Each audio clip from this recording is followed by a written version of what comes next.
Good afternoon. Good afternoon. We are here, and once again it is our great pleasure to be in your reality.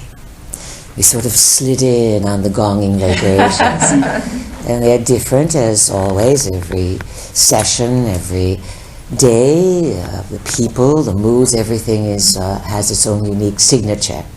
But here we are, in the same chair, in the same room that we cavorted in last evening, and we'll do our best to, let's say, open the avenues of understanding, of perception, while we play with anchoring a new era. And anchoring a new era will go on your resume. And many people will be talking about having lived during the nano and all the adventures of the nano. But do not think that the anno-nano world, and that's his Sky, wonderful invention there, the anno-nano. And could you explain what that anno-nano means before we go any further, Sky? Well, in the old calendar, they had Anno Domini, which was AD, which was after Christ, or at least that's what we were taught. And so I thought this was after the nano. Anno-nano. That's quite perfect. We love words and rhyming and things of this nature. Well, it's a, let's say, occupation that some of us in the heavens do get involved with. But nonetheless, life's not over. You are going to actually do more things and have great adventures and accomplish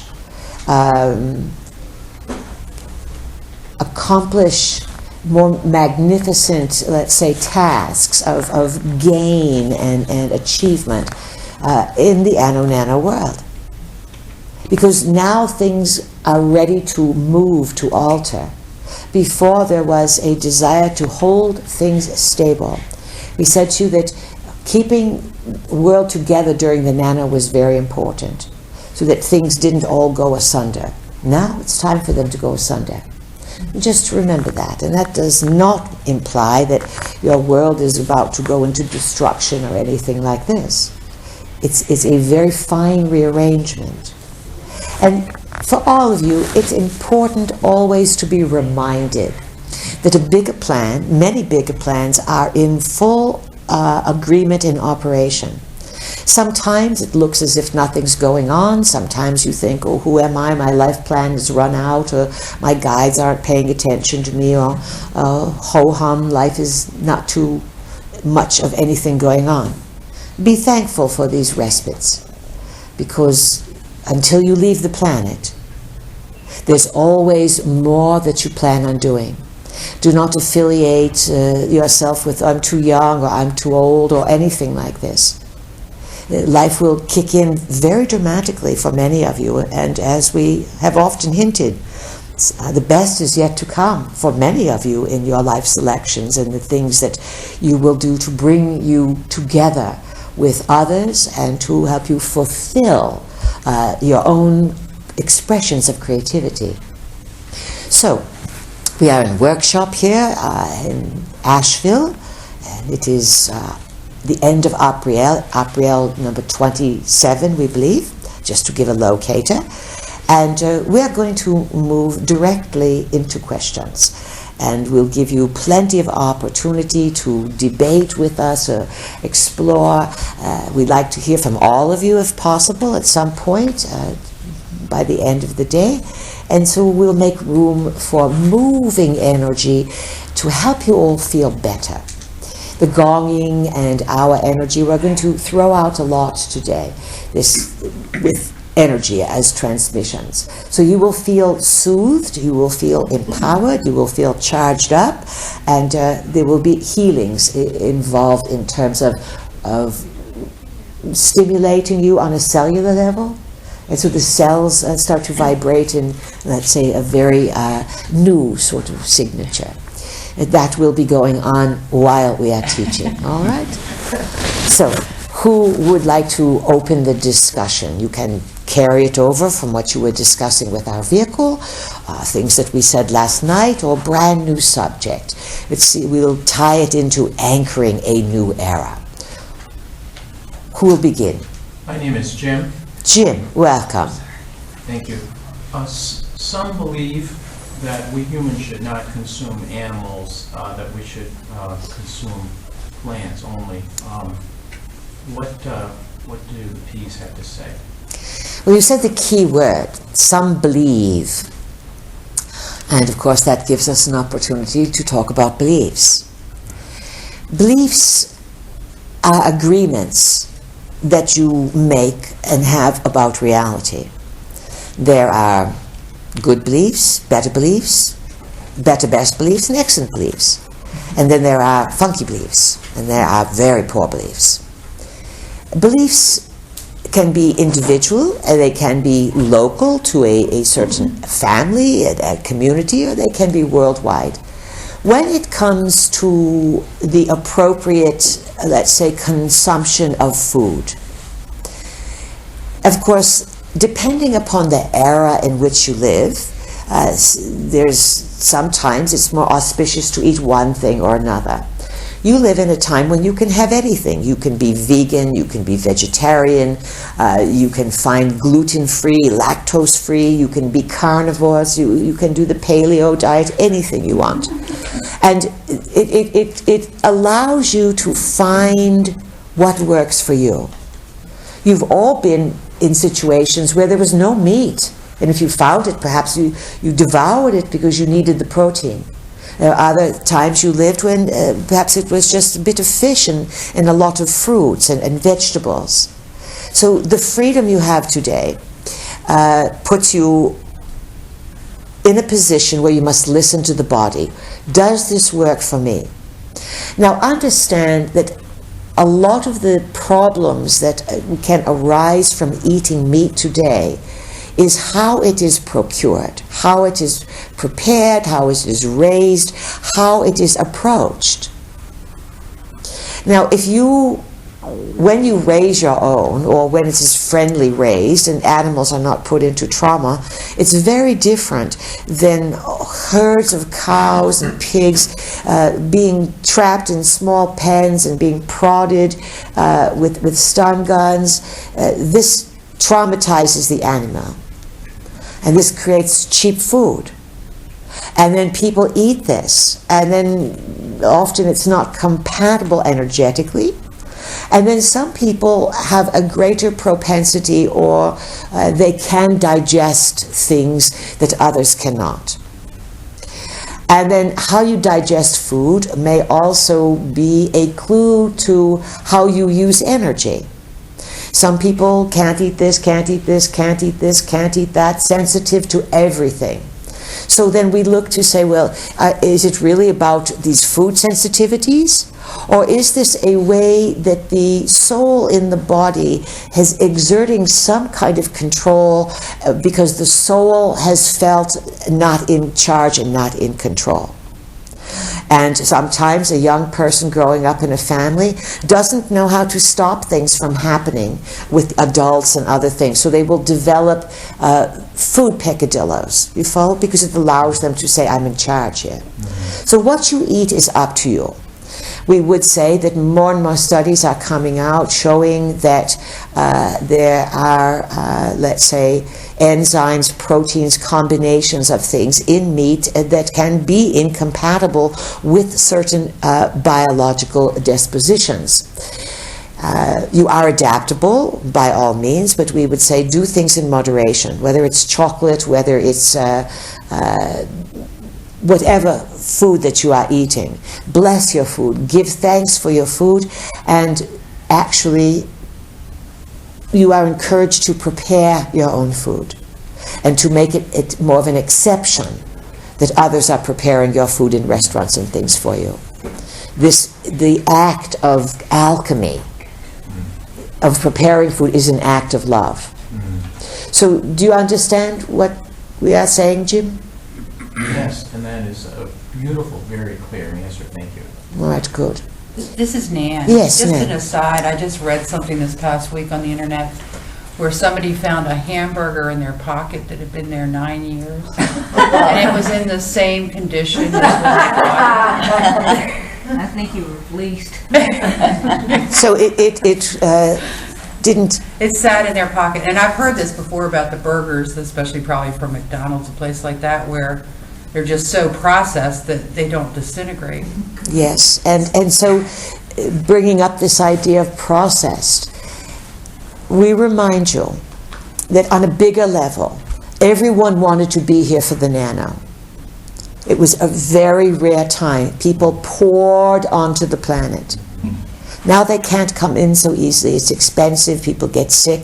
The nano days are over. And so as the populations were growing from the 50s and 60s onward, let's say people came up with the idea of how to feed all these people and how to make money. And so the whole processing food industry grew to a massive, massive, massive business, but all, to provide, let's say, a way that people could, let's say, be here. And there's lots of things you do as people that allow you to be here that are not healthy at all.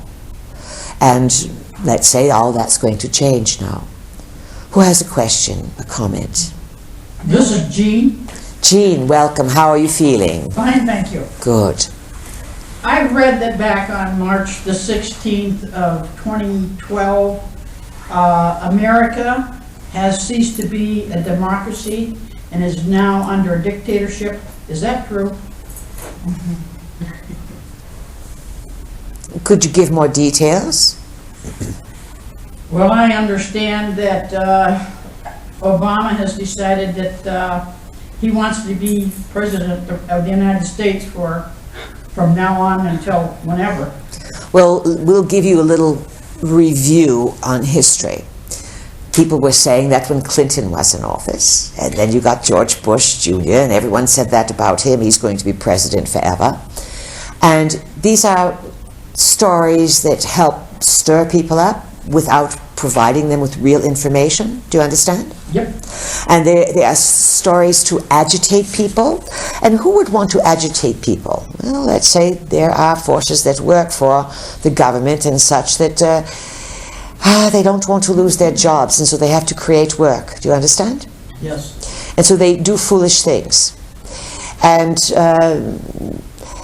to say that on a certain date this and this happened is quite a bit, let's say, bizarre. We will say that, was it the end of 2011 when Obama signed the act that really betrayed the people of the U.S.? What was it called? Peg remembers. NDAA. National Defense Authorization Act. That threw the Constitution out the window. He signed that on a New Year's Eve, we believe at the end of 2011 going into 2012. And so to say there's a dictatorship, that's a little bit sensational. Do you understand? But the whole idea is implying that that there are shenanigans afoot. And indeed there are. Who has a question, please? No, Nellie, welcome. I'm concerned about Mother Earth. Because there's parallel Earths, I was wondering, is one dimension have Mother Earth in 5D and one have it in 4D and one in 3D? Not exactly. Parallel Earths mean that there's various probable versions of your world, and they would exist side by side in terms of energy. And these probable realities break off all the time. You have probable versions of yourselves, parallel worlds, parallel realities. They are as natural as running water finding its source, finding its route to the sea. Neurologically, you don't notice these splits. You give life to the world that you are in, and you energize the world you are in by your beliefs and your emotions. Now, you started by saying you are concerned with Mother Earth. Well, there's a lot of stress on the Earth just now, a tremendous amount, and it's lots of the people who are driving this destruction are the very people making money off of everything. So you have pollutants, you have toxins, you have complete disregard for the health and vitality of the masses. And Earth feels all this stress. Earth is fully capable of adapting, yet you can easily be pushed to reach a tipping point where systems really start to close down more. Every day, it is noted that there are many extinctions that are occurring. And we've often suggested to you that an extinction is actually a migration into another probable world where life would be more sustaining, where the quality of life would be in greater peak. The animals readily seek quality of life. It is built within them. Humans have forgotten how to do this. Long ago, you used to seek quality of life. You would relocate, migrate, travel for the new life, for freedom, for ways of thinking or being or food or the vista, the weather. People don't seek quality of life so much today. It's all the same everywhere. Billboards, McDonald's, the same sort of sameness. And you have lost a certain sense of refinement. So when Nellie says she's concerned about Mother Earth, there's good reason to be. Mother Earth may go through some big changes that would help restore your desire for quality of life. How could that play out, and what would it look like, you're wondering? Well, one of these times, one of these earth-changing events is going to be in your probable world. It's not possible to keep skating these types of big changes, especially in these times. Why is it not possible? Because there are neural changes, there are DNA changes that people agree to go through. And let's say it helps Earth shift her energy. These Earth changes are often ways that Earth releases the buildup. And just as a reminder, you are still in a solar maximum cycle. And the energies coming from the solar orb can really stir things up with Earth and her activity. Does anyone else have a comment or question on this particular subject? This is Julie. Julie, yes, welcome. And I've always been interested in paleobotany and just crystals and stones as well. I know on other videos you've talked about how stones will change and evolve as Earth shifts happen. Can you discuss this a little more? How, what would happen? Just different transformations, if there will be new stones or different powers, that energy that stones will hold. New stones will be revealed. Say an earthquake happens, if that brings to the surface new gemstones. Oh, absolutely. Now, understand that your divisions between organic and inorganic have created a belief system that does injustice to everything that's here on Earth. So certainly minerals and gemstones, they have beauty, they have properties, and just as you are affected by solar activity, by behavioral manipulations, by shifts in the weather, so too is everything. The plants, the animals, the gemstones, the crystals, everything is affected, and they adjust and take on new properties.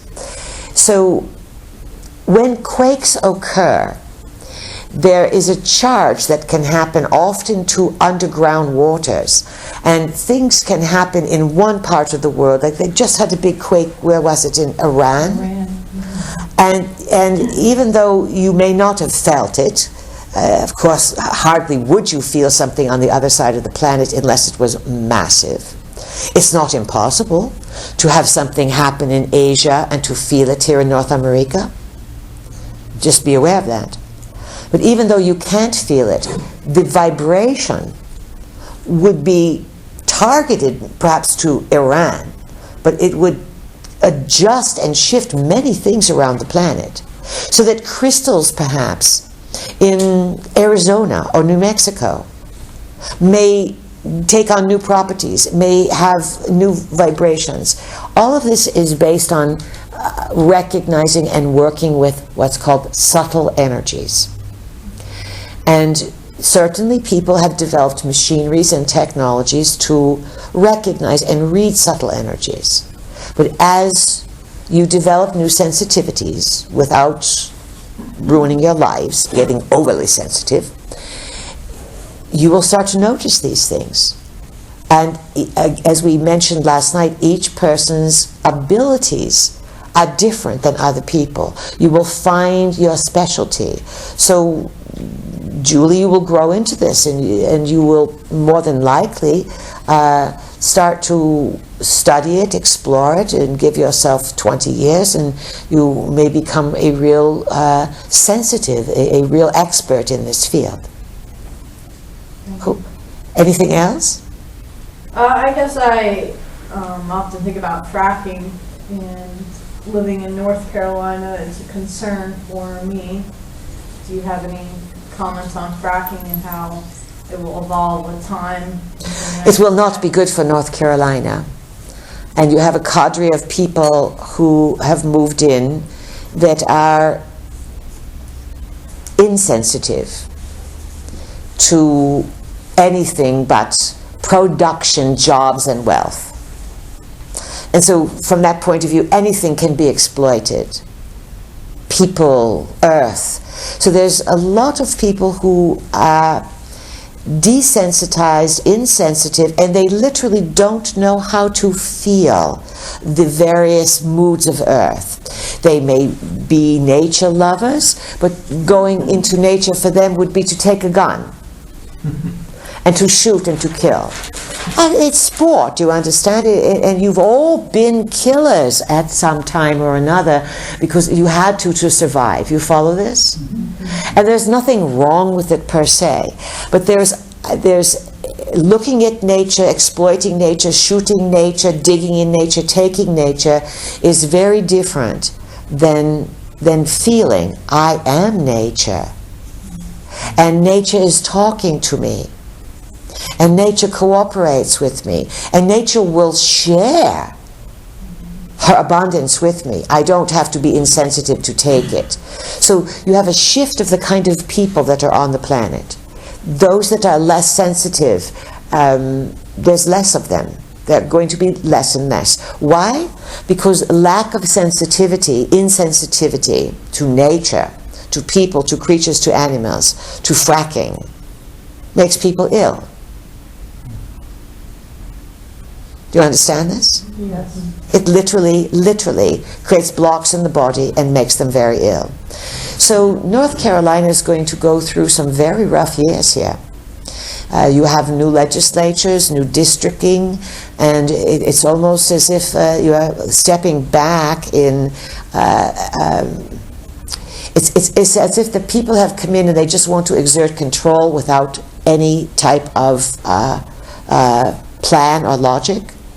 So fracking could really be very bad for North Carolina. It's brought jobs and money in lots of places, but it destroys the land. I know it also destroys the water. Yes, it's the water. It's the water. When we say land, we're talking about all things. For me, I moved out to the country to be closer to fresh, pure spring water. Think of this. What's happening, you have two alternative worlds coming in. There's a desperation to provide cheap fuel for people in terms of what you call fossil fuels, things that are in the ground. And you're on the cutting edge of alternative energies. And we are not talking windmills and solar panels. We are talking small devices, very small devices. Some that you can hold in your hands, that can, let's say, run an entire electrical system for home, harming no one. But who makes the money? Not the people making the money now. So this is why progress is stopped or why foolish decisions are made. People get caught up in the material world and they are insensitive to the non-physical or the subtle energy aspects. you all contribute to expanding this paradigm when you pay attention to the subtle energies. Who has a question? I have another question. Yes. Can you discuss how to purify water with your hands or different subtle energies that you or a person can run through them or through groups of people? When fracking comes to mind, I think of detriment to the water and the land. So in order to find pure water to drink and give my animals and my plants and family members,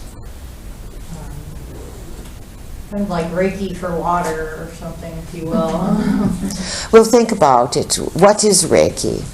It's energy, moving energy through your field and different people on your body, different running energy through different acupressure, acupuncture, meridians. And how is Reiki generated? By intent, you understand? Yes. It is in principle capturing the energy that is around you, directing it, and with intention asking for a specific result or some such running energy.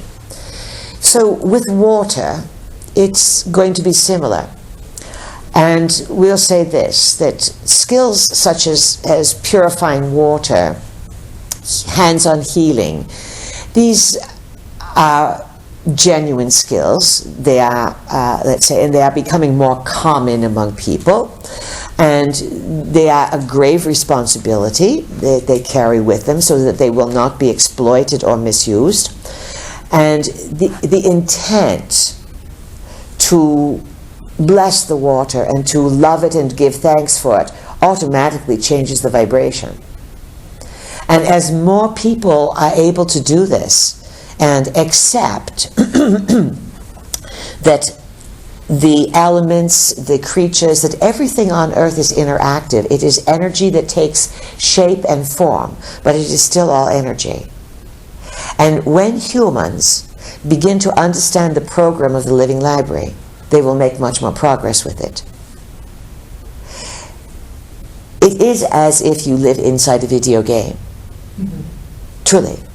And that video game is nature. Nature is a constructed program. It is a location. Earth is a location. You think, oh, it's a solid something, it's always been here, it always will be. You have seen photos of Mars, yes? Mm-hmm. That program got poofed. That program got blown away. Do you understand? Mm-hmm. Could a new program be restored on Mars? Yes. How would one go about it, would you imagine? From your Earth point of view? You have to explore it to, first of all, water would be the water is the key. The big key, right? But from your point of view, the scientifics say, well, we can terraform Mars, or we'll terraform an asteroid. We'll haul in and build. Well, nobody hauled in and built the Earth, do you understand? The program was set up by the designers who dreamt, this is the best way we can describe it, dreamt the program of nature into being. Your program of nature is a program, and such a program can be moved to various locations. It's not an easy project, but the life forms can be inserted. Now, there are programs of nature that suit different worlds. Your program of nature is designed and filled with creatures that function from this distance from the sun and function in alignment with the current position and size of the moon. All of this could completely change. Earth could be in a different location. The visiting beings who would watch all of this, they're very, very knowledgeable in those terms of engineering realities, in building realities. In the Pleiades, we construct realities and then insert them into various, let's say, planets, worlds, realities. So when you're seeking to understand these various concepts. There's the material way of looking at things, but the material is part of the illusion. When you move beyond the material, it is all moving energy. So how to insert a program? It is inserted by thought. And then the thoughts are filled with life forms, with energetic blueprints that will all work within each other. You think from your point of view that, well, perhaps if Mars is left alone for long enough time, that it will regain an atmosphere, or it will draw water in, or the seeds will find their way there, and in 1 billion years it may be green again, or some such. It's not quite in that capacity. If beings want to, they can farm it, reorganize it, set it up, and just as they have done to Earth, create all manner of things. Existence is about playing with creation. Existence and the beings in existence, they are big farmers, they are big gardeners. This is big business in the multiverse. Questions? This is Gail. Gail. This brings up something I've been thinking about, which is using the mind to create reality. And it seems like the visiting gods or the Atlanteans, often when you talk about them, you talk about them in that way, which is like they bring things in through their minds. You called it dreaming. So in our world, if we want to understand the genome, we do it, the scientists do it with petri dishes and all that stuff. Whereas I think of the way you talk about the Atlanteans and the Anunnaki as not using those kinds of things, but using more of their mind directly. So I'm thinking that we need to be able to do this too, to really Yes. move to really create a bypass reality, or a reality where life is valued. And I'm wondering if that's really possible, or if our neurology is way too far away from this, or if we can do this, then how do we make the next step? Well, you are doing it. You are definitely doing it, because you are in this transition, and part of doing it is closing an era of beliefs and seeing them for illusions and delusions and popping them. And that's the phase you are at right now. And again, it is well understood that you use less than 10% of the brain. And no one has got the brain switched off. Do you understand? You come onto Earth, and then people have choices, and they have all manner of wonderful choices, and look what they do. You follow? Because you see, when you're not in the body, it looks easy. And you say, I'm going to do this, I'm going to accomplish this, and then you get in the body, and what happens? You're a baby, you get distracted, there's all manner of things here to take you off course, and you've got forever to figure it out, nonetheless. So you will, as a species, it will be, let's say, one of the most outstanding qualities that will eventually be recognized in people in this new era. But this new era will go on for many millennia. Again, you are in the first 3 months of it. You have been slowly working with building with the mind, and this is what the nano was about, bringing this to the forefront so people recognize cause and effect, law of attraction, abracadabra. There is a lot of knowledge that yes, this is something. Now people will get to work using the mind. When what? When will they start using the mind? Necessity. Exactly. Thank you, Michael. Good telepathy there. When it becomes a necessity for them. Now they are still caught up in the distraction and the mind shrinking experiences of television. And thinking that little dancing pictures on TV and movies and little tiny screens and computers, that's knowing the world. It's a major distraction. And let's say certain ET forces are very, very thrilled that you are distracted with their machines. You follow? Mm-hmm. Because then you are manageable. But you are clever, and many people are using machines to figure things out.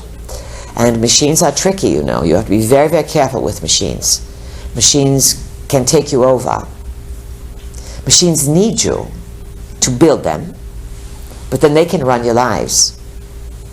And you are about to enter a highly mechanized era. And this will also begin to make people question the sanctity of the mind. In North America, not so much yet, but certainly in Japan and other parts of the world, it's the robot revolution. You follow? Mm-hmm. Robots everywhere. And all the graduate programs in the Ivy Leagues and the schools, this robot, it's the new way to go. And again, it's not so far in the future that people you know will be inviting you over and saying, oh, this is Fido. It's our new robot. And the robot will become part of the family. The robot will talk. The robot will at first be laughed at, and you'll make jokes of it, and then after a while it will become indispensable. And there are probable worlds where people have robots instead of children. They have robots instead of pets because they can get a pet robot. Do you understand? And then the pet robot won't scratch or doesn't need all the vets and operations and things, and then it's not a threat to the environment. And so there's probable worlds where you start with the machines, and then it becomes, let's say, machines babysitting humans. Out of this fascination with the cyborgs comes the tyranny that we have spoken of now and again. The tyranny that in one probable version of reality really wants to take over Earth. You are not in that probability. You will see traces of it, and the things you will see will be minor compared to the real tyranny of when people locked down and went to complete machines. This is Karen. Yes, Karen. You know, speaking of the robots and the machines, I was just what was running through my mind was these robotic arms that are, you know, doing operations now. And, you know, I was visualizing, well, eventually there's going to be two arms, and then there's going to be a robotic body that's going to be, you know... The doctor. Yeah, being the doctor. Being the doctor.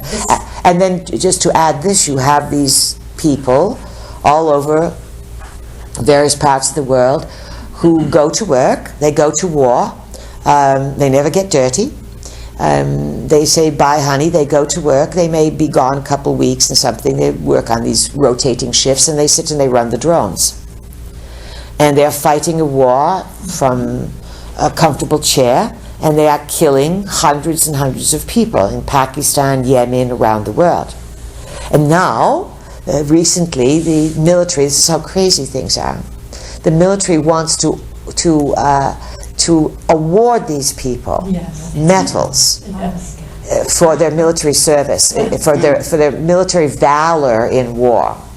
Of course, the grunts on the ground just grunted like crazy, and that idea got pushed aside. So you can see where these machines are moving, and the drones. Who had to comment over here?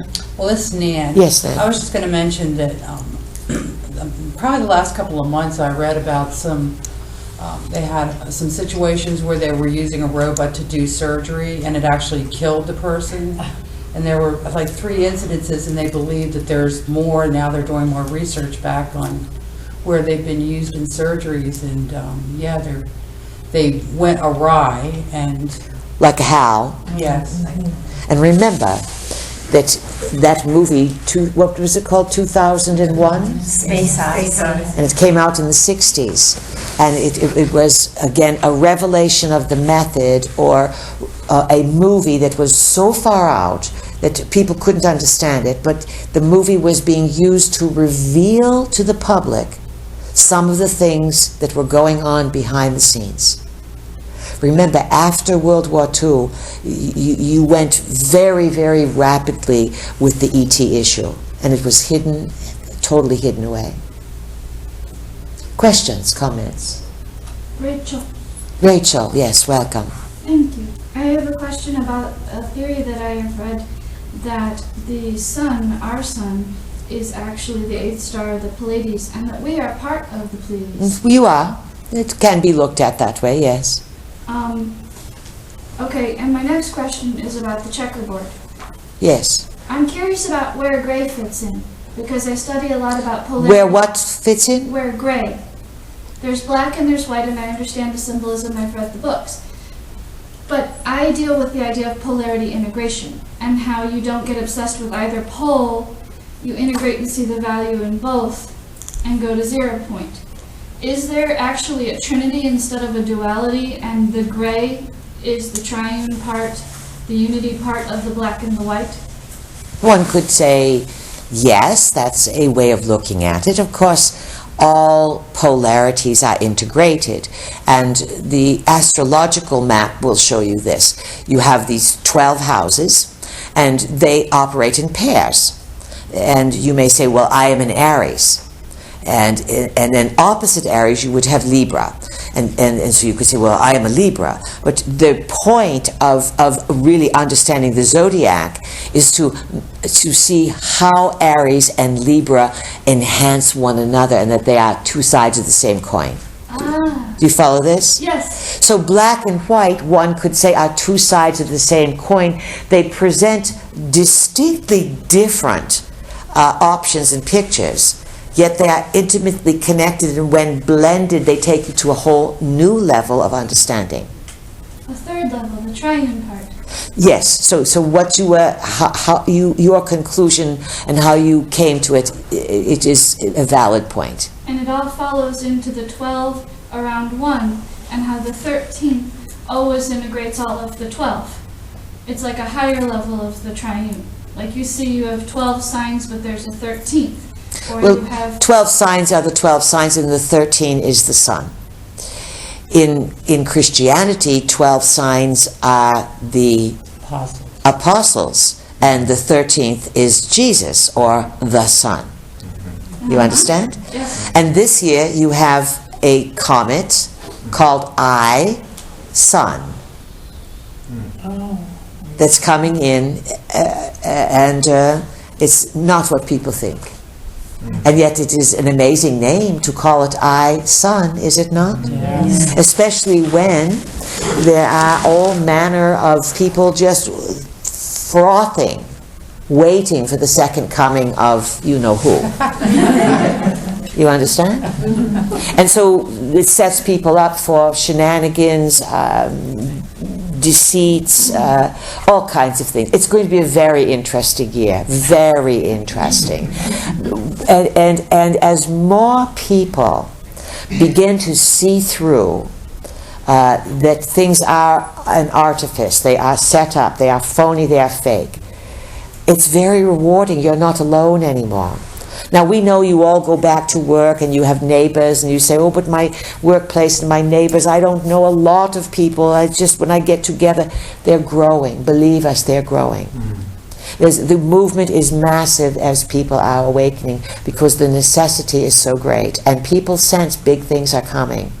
And the globalists sense how together you are, and how many very smart people in very powerful positions know a lot of stuff. And so there's desperation. Desperation creates sloppiness. It creates foolishness. And it creates a dynamic that you can break out of. You are actually, things are happening so fast you can't tell. Who has a question? This is Janet. Janet, welcome. Is there any news of inner Earth? Is there a civilization? I mean, I don't know why I'm even just asking, because I'm pretty sure there is an advanced civilization in the Earth that lives in our Earth. Well, The certainly Lemurians or certainly beings have populated in the interior of various spheres. Right now you have beings, yes, various ones inside the Earth. You have beings that are occupying the interior of the Moon, and beings who occupy the interior of Mars. The US people, governments and people on Earth are fully aware that Moon is occupied and that there are, let's say, inside. It's well known that various species have lived inside the Earth. And not so long ago in North America, it was a very wide open land, not very populated. And Canada, wide open. And we're talking 500 years ago. And there were life forms here that you would consider to be strange or odd, or you might be frightened of them, or you would say, where did they come from? And because the population of people was so minimal here, there were strangeness afoot. And all over the world, as populations have grown, the unusual creatures would be pushed into more remote areas. And now today everything's satellites, and so it's more difficult for some of these creatures to cohabitate the Earth with you. But certainly they've been around for a long, long time. You've had little people. You've had little people with big pumpkin-sized heads. You've had a lot of very, very big people, ranging from you are 6-foot humans, ranging from 7 foot, that would be a small giant, up to hundreds of feet. Average big ones cruising for a long time being 15 to 20 feet in North America. At one time, in one of the planetary shakeups, let's say from perhaps 50,000 years ago. So between 50,000 years ago and the current era, that would be 52,000 years. Good number, 2 times 26, 4 times 13. There have been a number of planetary destabilizing situations. What you would interpret as a disruption of the Atlantean civilization. And you separate Atlantis from Lemuria because that is the way your mind identifies it. But in larger terms, it's not as if they were two completely, entirely separate civilizations. They overlapped, they would have been parallel, and as the stories come down from long ago, beings came here and divided the lands among themselves. And certainly over, let's say, a course of 500 years, there are 500,000 years, land masses that have sort of diminished themselves, come and gone. So during some of the last 50,000 years, some of the planetary shake-up events really forced the surface dwellers to prepare alternative dwelling places and to move underground. The giants moved underground. You have to have a predisposition for living inside the Earth. Neurologically, it would be a huge change. There are major caverns and areas inside the Earth that are massive. Giants would have had very large craniums, and many of the giants that lived on Earth had full brain capacity. So imagine creatures 20 times larger than you are with full brain capacity. Do they need telemetry devices to see into the Earth? No. There are beings who, in their celestial palaces, would study Earth for a long time. Some devices they would use, but they had mental powers that were unparalleled and unmatched. So these are some of the beings who migrated into the Earth. And they migrated in at different junctures. And then they came out again at different junctures. So tracking all of this, one could say that in your most recent time frame, bringing you close to the now. There were disruptions in about 40,000 BC, and then big disruption between 20 and 15,000 BC, very, very big disruption. And then lots of beings disappeared. Between 40,000 BC and about 20,000 BC was when the building underground, the terraforming inside the earth really went in, and that's when the migrations, the underground cities, all of this were fortified. It is what modern people are looking for today in terms of military. Then you had big shake-up about 12,000, 13,000 years ago. 11,000 BC, some such, in this vicinity. This was what you call the end of the Ice Age. There were melting of waters, lots of big, huge, dramatic changes that really shook up the planet, and things were not reorganized and brought it to form a new civilization of any making until almost one age later, one age being about 2,200 years. So now you are in 9,000 BC or some such, and you get the beginnings of rehabilitating things. Understand that some of the catastrophic events that transpired on Earth that you call demises of Atlantis, that they were genesised, or they were rooted in gods fighting one another with what you would call atomic weaponry. They refer to them as the evil winds. And they would just do crazy things, just as you have people doing crazy things today. So then they would pollute an area and not be able to come back. And they would scatter to another part of the planet, or to go inside the planet, or to dwell in their craft. And so these beings have superior abilities to you, but they are not very evolved in terms of their choices. They default to violence. Do you follow this? So various creatures have found the inside of Earth as a safe place to be, as a place to move for in the diaspora, the Hygeia, to go there and to find sanctuary.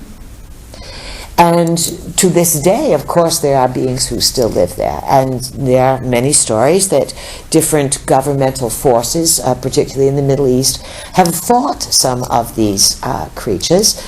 Our vehicle has a rendition of a photo about a story that of special forces in Afghanistan, Pakistan, somewhere, fighting the red-haired giants. And it is the red-haired giants that are one batch, one type of giant. You have people today from Scandinavia, yes? Mm-hmm. And you think of Scandinavians as what? Not with the jet black hair, they are the blondes, yes? Yeah. You think of the Celtic or the Irish in terms of having a bit of ginger or red, yes? Mm-hmm. And in modern times, the red hue is the descendant, the latent descendant, the latent DNA of the red-haired giants. But the color of their hair was incomparable to colors that are natural today. They had a bottle job in terms of that's the only way you could create it today. It was bright red. Do you understand? You have burgundies and gingers. You have faded from it today. But the DNA is still stored within you. It's there. So, Janet, that gives you something to think about, yes? Who else has a question on this subject? We were giving you a bit of, may have triggered anyone. Well, this Nan, Yes, I've sir. noticed many people with red hair that were very tall. Yeah. Many. I've known many, and whole families that they were all like that. The tall redheads, all right. Yeah. Now understand that the giants came in all manner of colors, but they were a race, a type, and they could, again, identify themselves. And, you know, some of the stories say, well, you all came from one Adam, one Eve, and you all have the same relatives. That's malarkey. Breeding pairs were genetically engineered. And those who could genetically engineer a breeding pair, then they sold them or they gave them to their sister brother gods. Do you understand? We say a breeding pair. No one bought just one pair. How could you build? It would take forever to build. Do you understand? So they bought different breeding pairs and then seeded them on their land masses. And they would ask for tweaks to the DNA. Curlier hair, dark hair, bigger noses, bigger genitals, bigger. Do you understand the picture? So that their batch and their people could be identified. Today, if you were all ranchers, and we were in Wyoming, and we were a gathering of ranchers, and you would all know each other, and you may trust each other because you would have your cattle labeled or branded in such a way so that if they mixed and mingled, there would be no problem. You would know who belonged to what, yes? Yeah. Yes. So genetic engineering reached a point on the planet where the gods said, well, breed me, I'll order up a man and a woman here. How about 6 of them? And I'm going to go here in this landmass, and the breeders or the tweakers of the DNA developed people that could fit with the landmass, to fit with the living library. So there's way more genetic engineering and designing that went into forming Earth, rather than have your scientists say it's all random, it's accidental, it just happened. That's one of the biggest lies they've ever told you. The fact that you live in an arranged reality, a program, does not in any way at all diminish the value of your beingness, of your body, of your humanity, of your soul. You are on an adventure. You naturally over-identify with the adventure, and you think you are the body that you are. You are not. You are a spirit who has taken on this body this time around.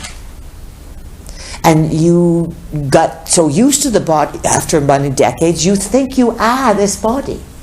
You think you are this personality. And then you get concerned or anxious or wondering, what shall I do? Who am I? Why am I here? The body that you have allows you to experience reality. You will always cherish who you are, but you are not who you are. You understand that? Yeah. So have fun with who you are. Don't take it so seriously. Look at your body as your vehicle to get around and to be here in this reality. And as you raise your vibration into these considerations, you have more power to create. You get in touch with the soul, the spirit aspect of self. And then it is that soul spirit aspect of self that enriches the living experience. It is the soul that animates your body, that makes your body. You are the ego, the personality within the body. And when you really open up, you start to blend and you become more than your ego. You become more than Janet, Peg, Nancy, Bob, Jim, all that. You become an integrated being. Who has a question? Well, this is Karen. Yes, Karen. Going back to the program of nature, our Earth is so polluted. You know, we've talked about this so many times. What are we going to do? How are we going to clean up the Earth? And you've always said no one's going to clean it up for us. However, I was reading a book recently, and I'm not sure exactly what the title was, something about creating healing waters. And it was about this woman who decided that with crystals and her intention and a lot of prayer that and using the moon cycles, she would create sacred water, elixir, and then bottle it and then pour it into rivers and oceans and things like this. So as more and more people, become more conscious in this way and do this, will our makers at some point say, oh, they've reached a point where they really want to clean up the earth, and then could plants or something be inserted to eat pollutants? Yes, that's excellent imagining and thinking. Because remember, there's no limit to what you can do. And it is the imagination that frees you to get your own pictures as to creating solutions. Now, your scientifics have believed up until a certain point that there are limitations in terms of physicality. But as you begin to understand subtle energies, and that, yes, there's the physical world, there's the energetic world that the physical world springs from. Work on the energetic level, you change the physical level. You follow? Now, very few people are adept at this, and you are just beginners in terms of dealing with this energy. Yet it's moving very fast, and there are beings who could clean up your planet. In other words, visitors could come and could offer technology to clean up your planet. There are beings right now who are quietly working to clean up the radiation from Fukushima. There are beings who dwell in the oceans, you know this. And they are working to contain things. They are not going to say, here we are going to save you, we're going to offer you this, this, and this, if you do this, this. No, they dwell here too. They are stationed here. They are stationed here to perhaps observe you, to help maintain the continuity of the library, to study the library, to perform genetic experiments that are non-invasive. In other words, they're not going to come into your rooms at night and steal your eggs and sperm. But some others will. You follow this? And those who are coming into people's rooms through the dimensions, through the walls, they simply, it's not magic. They have the ability to, it's technology. They understand various aspects of physical reality. Their belief systems are different, and so they can move through the walls. You follow? Yeah. And you will be able to too someday. And those who take your egg and sperm without your permission, those are the ones that are working with the governments of the world, and they are giving governments technology, and the governments turn their head away and will not report or look at this violation of people's, let's say, sanctity in terms of what you own.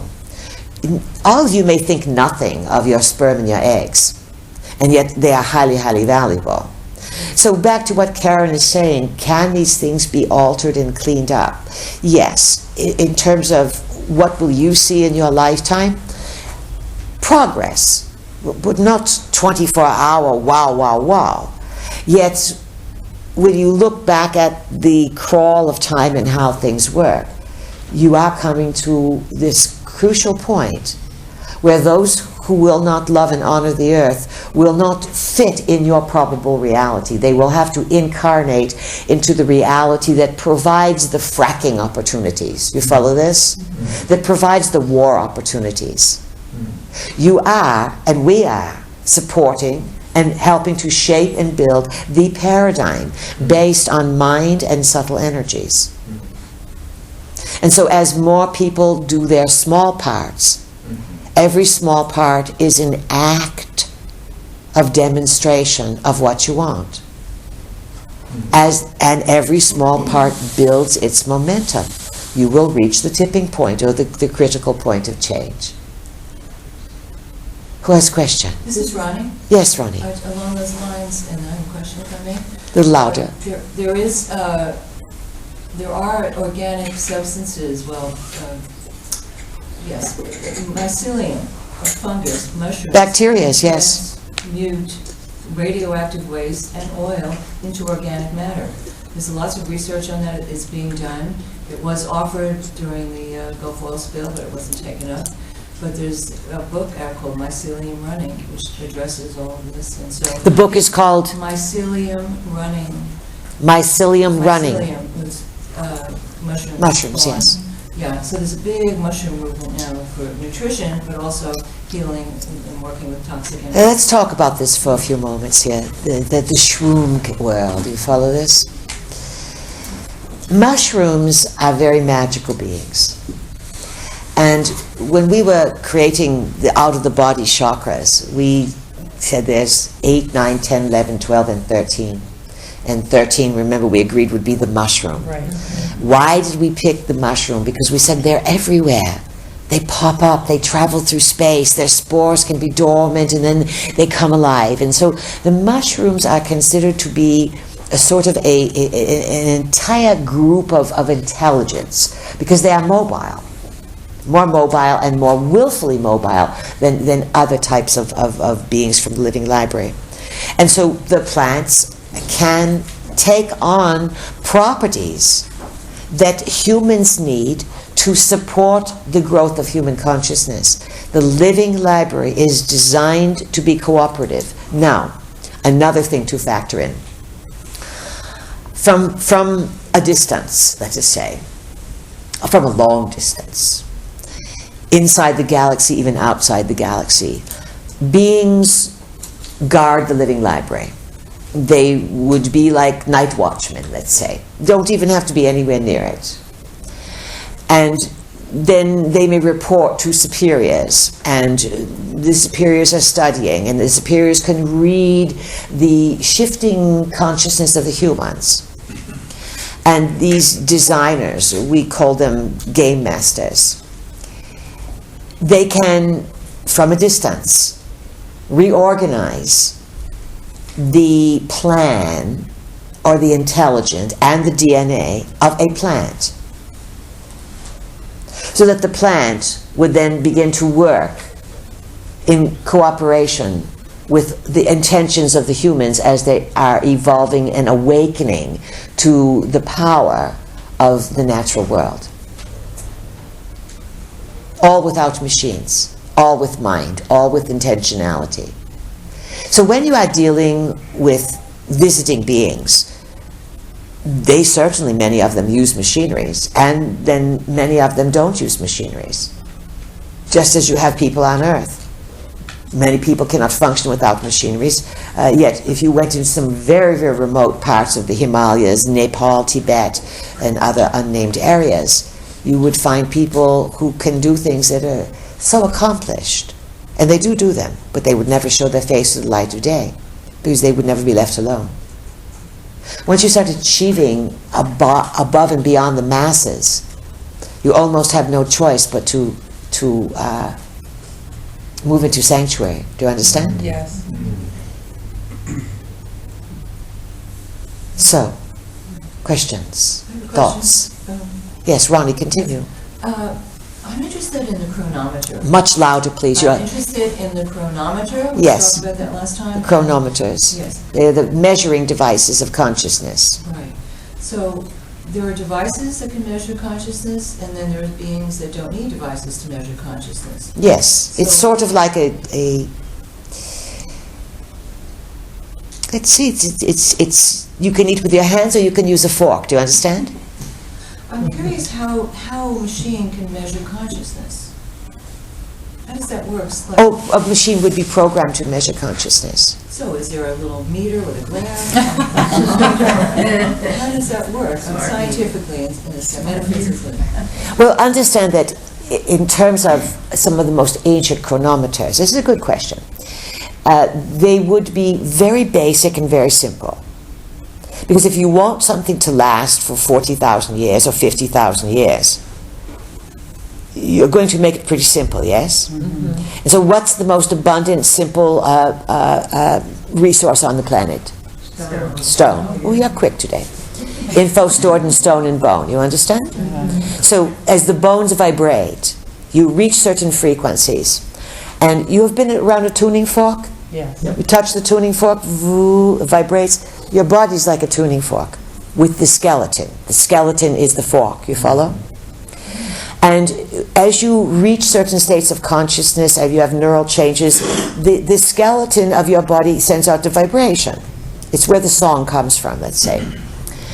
And the stone in the earth literally can feel and read the vibrations coming from people's bones and skeletal forms.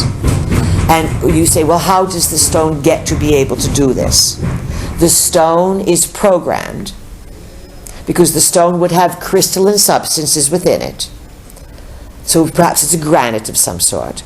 And the mind of these beings would then make an agreement or go into the stone, program the stone to respond to the frequencies that humans would be giving off. And of course these programmers would know that they could look into the future, some of them, and see, well, we've got to keep this machine going for 40, 50,000 years, and in 50,000 years they're going to reach this point, and then the machine or the stone will send out a signal. You follow?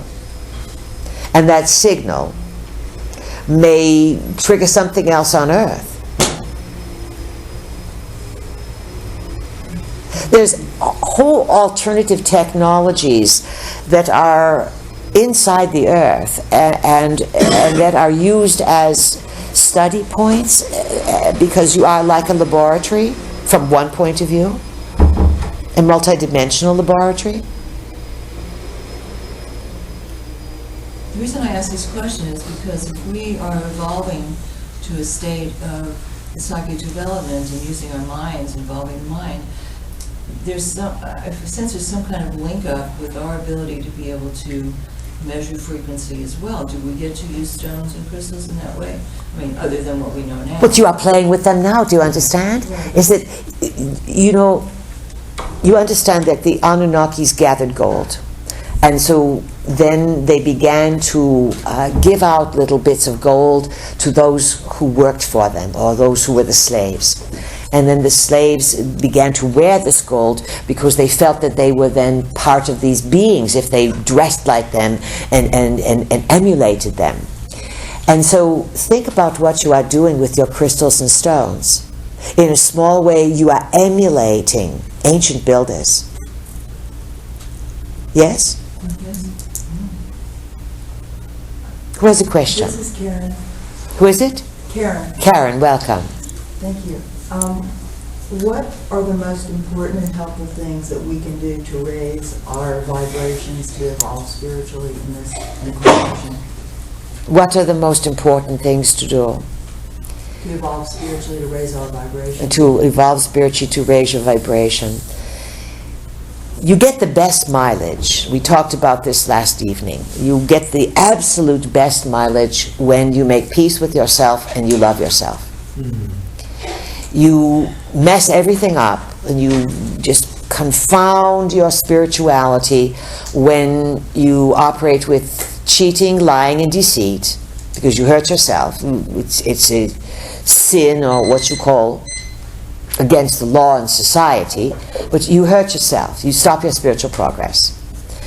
And so to love yourself and to say, here I am, spirit in the body, this is the body I created this time around, it's flexible, I can do what I want with it, and the body runs on love, not someone else's love, although that makes a big difference and it's fun.